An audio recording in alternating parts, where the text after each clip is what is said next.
Bah, moi, je me demandais en fait, comment est-ce que je dois consommer mon miel?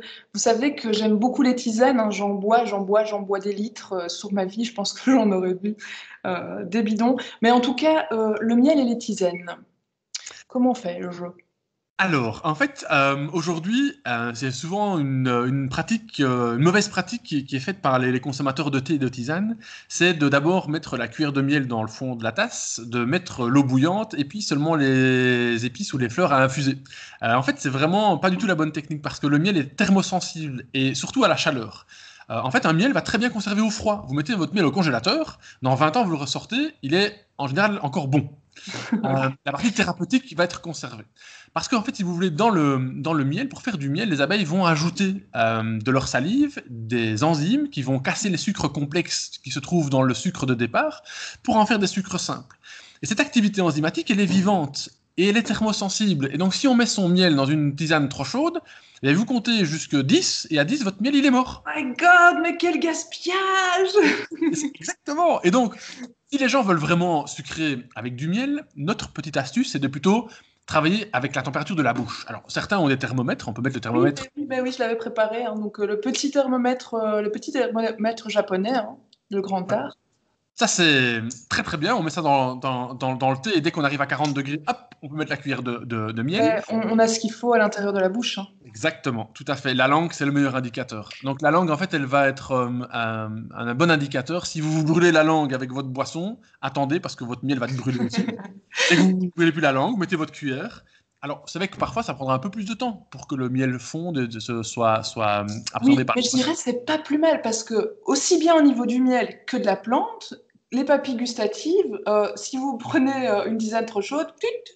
Donc à quoi ça sert en fait de prendre une tisane si c'est pour se brûler la langue? En fait, les papilles elles s'ouvrent comme des fleurs, hein, C'est ça. quand la température de la boisson est à température de la bouche. Et là, en fait, vous captez tous les arômes de la tisane. Et puis ici, si vous aimez mettre du miel dans votre tisane, eh ben, toutes les propriétés du miel qui seront conservées, je pense, en dessous de 37 degrés.